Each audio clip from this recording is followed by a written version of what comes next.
C'est comment les mecs, on se retrouve encore une fois pour une nouvelle vidéo. Je sais ce que vous allez me dire. Ouais, Moussa, t'as disparu. Même les shorts, on ne te voit plus, etc. Ça fait 5 jours que tu postes plus. Les gars, je sais et je suis désolé. J'ai pris une petite pause, les gars. J'étais complètement KO. Je faisais que d'enchaîner 4-5 shorts par jour. Les gars, vous aussi. Vous m'aimez bien, je vous aime bien. Venez, on se kiffe tranquillement, les gars. Vous voulez me tuer ou quoi? Non, les gars, je viens de débuter. Et regardez, vous voulez déjà ma peau? Non, c'est pas carré. Plus sérieusement, les gars, j'ai pris une petite pause. Mais là, je suis totalement de retour. On perd pas de temps. On rentre directement dans le vif du sujet. Sur Instagram, je vous ai dit, posez-moi des questions. Je vais répondre, etc. Une sorte de FAQ, des questions personnelles, des questions sur le foot. Et du coup, on va y répondre dans cette vidéo. Pourquoi tu supportes le Real Madrid? Les gars, je supporte le Real Madrid pour une seule et unique raison. Le joueur qui m'a fait supporter le Real Madrid, les gars, c'est Cristiano Ronaldo. Ah oui, les gars. De base, même pour vous dire, j'étais pas un supporter du Real Madrid. Moi, si vous ne le savez pas, je suis ivoirien. C'est-à-dire, de base, moi, j'étais pour Chelsea parce qu'il y avait Didier Drogba. De base, j'étais un fort supporter des Blues. Je kiffais Chelsea. Mais ça a changé à quel moment? Quand Cristiano Ronaldo a rejoint le Real Madrid. Je me rappelle quand j'avais vu le transfert, j'étais grave content, j'étais hypé. Je dis, c'est qui ce mec-là? C'était le meilleur joueur du monde, etc. J'étais trop hypé. Et au final, après, en regardant le Real Madrid pour Cristiano Ronaldo, j'ai commencé à me familiariser, j'ai commencé à kiffer le club. Et j'ai mon père aussi qui a toujours, lui, été un fan du Real Madrid. Et du coup, c'est comme ça que je suis tombé dans le bain. Et depuis, bah, je suis fan du Real Madrid, comme vous pouvez le voir, et à la Madrid. Pourquoi t'aimes pas Mbappé? Les gars, ça c'est une question qui me fait plaisir. Les gars, sachez que je ne déteste pas Kylian Mbappé. En fait, Kylian Mbappé, c'est plus que je trouve que c'est un joueur qu'on n'avait pas besoin de recruter. Et Kylian Mbappé, qu'on le veuille ou non, c'est un joueur avec pas mal d'antécédents dans les clubs dans lesquels il a joué. Que ce soit au PSG ou même en équipe de France. Il a eu pas mal de problèmes, de vestiaire, d'ego, etc. Et je voulais pas ça au Real Madrid. Moi, Kylian Mbappé, je le kiffais, hein, franchement, en tant que Français, en équipe de France, tout ce qu'il a fait pour l'équipe de France. Comment tu peux détester Kylian Mbappé? T'es obligé de l'aimer. Mais il a fait plein de vagues, des problèmes avec Neymar, bien manger, bien dormir, avec Messi, etc. C'est tout ça qui m'a fait un peu... qui m'a créé un peu un désamour envers le joueur, bien que c'est un joueur incroyable. Mais j'ai pas trop apprécié le personnage, mais je respectais son talent. Et quand on a fait Kylian Mbappé l'année dernière, j'étais pas content parce que je savais que l'arrivée d'un Kylian Mbappé au Real Madrid à cette période-là, ça allait coûter la place de pas mal de joueurs que j'ai appréciés et qui m'ont apporté beaucoup d'émotions positives au Real Madrid. Que ce soit Rodrigo, Vinicius. Je savais qu'avec l'arrivée de Kylian Mbappé, le Real allait prendre un autre tournant. Et on le voit bien, Rodrigo qui est sur le départ, Vinicius qui peine à renouveler. Donc c'est tout ça qui fait que je ne suis pas un fan de Kylian Mbappé au Real Madrid. Moi, en équipe de France, c'est un joueur que j'apprécie énormément et je sais de quoi Kylian est capable. C'est pas que je ne l'aime pas. Et aussi en 2022, quand on devait faire Kylian Mbappé au Real Madrid, les gars, j'étais hypé, j'étais content parce qu'à ce moment-là, pour moi, c'est là que Kylian devait venir. Il a prolongé, bon, il y a des raisons, il a subi des pressions, bref, l'argent, etc. Mais c'est tout ça qui fait qu'aujourd'hui, bah, quand je vois même la direction du Real, que le Real est en train de prendre depuis son arrivée, c'est pas quelque chose qui me plaît. Après, je sais pas s'il est responsable, peut-être que non, peut-être que voilà, mais je suis pas fan. Et au-delà de ça, c'est plus sa fanbase que je déteste. Genre vraiment, la fanbase de Kylian, c'est des gens qui pensent que tout doit être dû à Kylian, que Kylian c'est le roi du monde, que Kylian il est fautif de rien, que Kylian ceci, cela. C'est eux vraiment avec qui j'ai du mal. Et malheureusement, parfois, bah, il m'arrive de m'en prendre à Kylian injustement. Or que c'est pas réellement ses déclarations, c'est plus sa fanbase qui pousse les gens à être hostiles envers lui. Mais sinon, non, j'ai pas de réel problème avec Kylian. C'est un joueur incroyable et je pense qu'il va faire de bonnes choses au Real Madrid. Mais je pense que quand tu recrutes un Kylian Mbappé, il y a plein de choses qu'il faut prendre en compte. Et voilà quoi, je suis pas... Voilà. Pour toi, quelle est la meilleure solution du Real Madrid pour Vinicius Junior? Bah pour moi, déjà, honnêtement, bien que je suis un fan du Real Madrid, je trouve que le Real Madrid est très très ingrat envers Vinicius Junior. Pour moi, en fait, le Real Madrid, il y en a qui vont me dire oui, le Real Madrid ne s'est jamais plié pour un joueur, que ce soit Cristiano Ronaldo, Ramos, etc. Je suis d'accord avec vous, mais au moment où ça s'est fait, Cristiano Ronaldo, il avait déjà plus de 30 ans, Ramos plus de 30 ans aussi. Donc à ce moment-là, ils étaient plus sur la fin que sur le début, donc on pouvait se dire en mode ok, on peut préparer l'après-eux, et plus un joueur il vieillit, moins tu lui accordes de passe droit. Donc Cristiano Ronaldo, Ramos, etc. Mais bon, même dans l'histoire du Real Madrid, le Real Madrid ne s'est jamais plié pour un seul joueur. Et ça, je peux le comprendre. Mais le truc, c'est quoi? C'est que Vinicius, là, il a que 25 ans. Et il a prouvé, et c'était pas un élu au Real Madrid, c'est un joueur qui a dû prouver, faire ses preuves, etc. au Real Madrid. Et là, comment il est traité, du moins médiatiquement, etc., ça me peine. Je trouve que on est un peu ingrat, que ce soit lui ou Rodrigo, avec eux, de la manière comment on leur fait comprendre que c'est soit comme ça, soit tu pars. Surtout que c'est des joueurs qui, depuis qu'ils sont arrivés au Real Madrid, ils n'ont jamais fait de vagues, ou très peu, ou du moins c'est pas sorti dans la presse. Et je trouve que les chasser comme ça de la sorte, enfin surtout Rodrigo, je suis pas ouf, j'aime pas, vous voyez. Et pour moi, la meilleure solution pour Vinicius, bah les gars, je sais pas, hein, parce que le Real ne veut pas lui donner le salaire qu'il réclame. Désolé les frères, j'ai ma cam qui a complètement lâché. Mais pour en revenir au cas Vinicius, les gars, en vrai, il n'y a pas réellement de solution. Je sais pas, en fait. Ça dépend des réelles intentions des dirigeants. Si vraiment, ils ont vraiment envie que Vinicius fasse partie du nouveau projet, les gars, trouvez un terrain d'entente. J'en suis sûr que il y a forcément un terrain d'entente qui peut être trouvé. Je pense que Vinicius, même si tu lui donnes un salaire inférieur à celui de Kylian Mbappé, mais que tu lui promets plus de responsabilités sur le terrain sportivement, les pénaltys, etc., je pense qu'ils peuvent trouver un terrain d'entente. Je pense que le Real Madrid aussi est un peu de mauvaise foi. Ils veulent que Vinicius accepte d'avoir un moins bon salaire, un rôle moins important, etc. Et tu peux pas demander ça à un joueur qui était il y a moins d'un an le favori au Ballon d'Or. C'est pas possible. Tu préfères Messi ou Ronaldo et pourquoi? Ah les gars, la question sur les deux GOAT.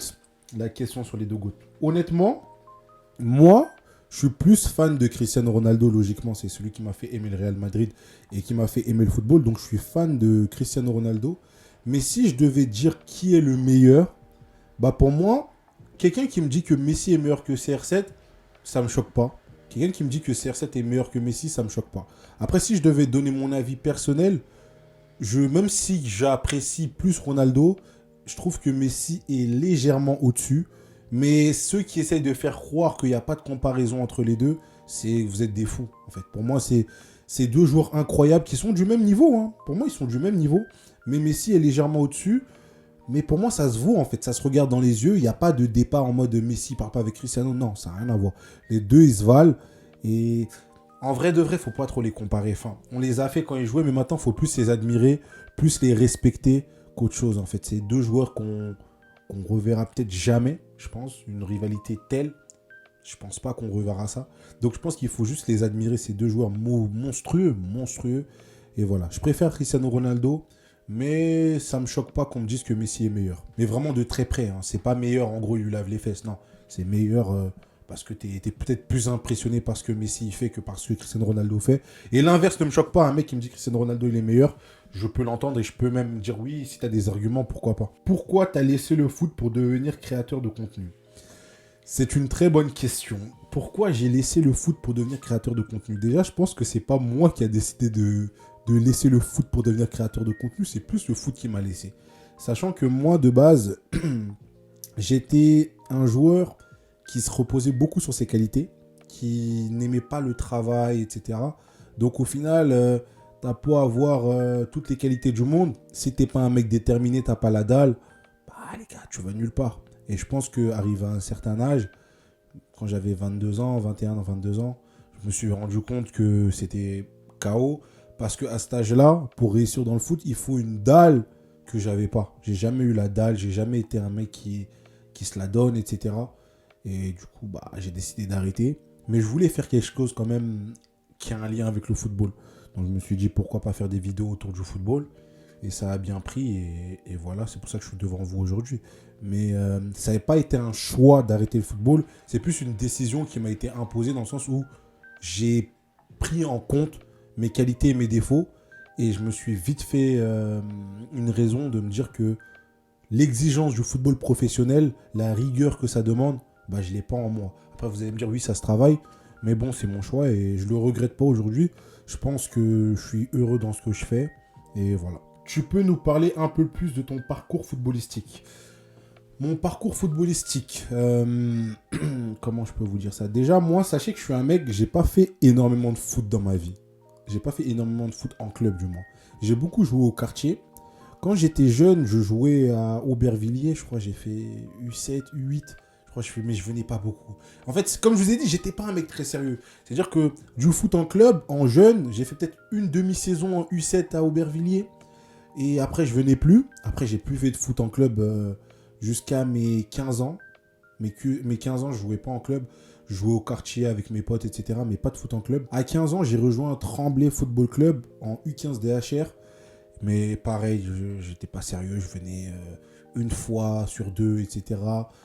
Vraiment pas sérieux. Mais la première vraie saison que j'ai fait à 100%, c'était en U17.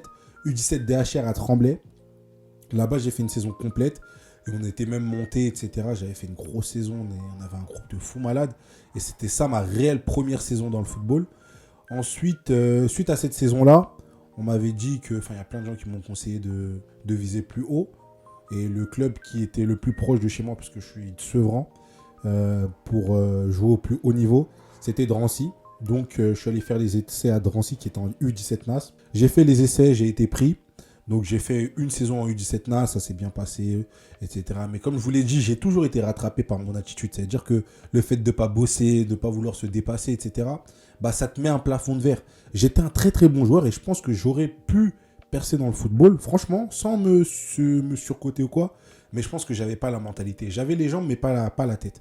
Et du coup, même quand j'allais en essai, on me disait toujours, en gros, c'est bien, etc. On peut te signer, mais le problème, c'est que, en fait, j'apporte pas de garantie dans le sens où c'est soit, en fait, ils veulent pas faire du all-in avec moi. C'est soit, en gros, je me réveille et je casse tout, soit je m'endors et je deviens le joueur le plus nul de la planète. Et c'est très dur pour un club de miser sur un joueur quand tu sens qu'il n'a pas la dalle, tu vois. Après, j'étais fort, mais j'étais pas non plus un Lamine Yamal. Donc, ils étaient très réticents. J'ai fait plein d'essais dans pas mal de clubs, mais j'avais toujours la même réponse de « on sait pas, on sait pas ». Et du coup, après, j'ai fait une saison en U18 DSR, en passant U19 NAS.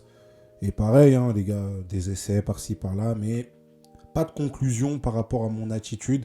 Et puis même, j'allais pas tout le temps en entraînement. En fait, carrément, mon parcours dans le football, il faudra en faire une vidéo dédicacée parce que j'ai fait plein d'erreurs, beaucoup d'erreurs. Et il faudrait que carrément on en parle, on fasse une vidéo pour vous donner des conseils, etc. Et je pense que ça peut être intéressant. Est-ce que pour toi, Ryan Cherki a le Joga Bonito ou c'est un technicien majestueux?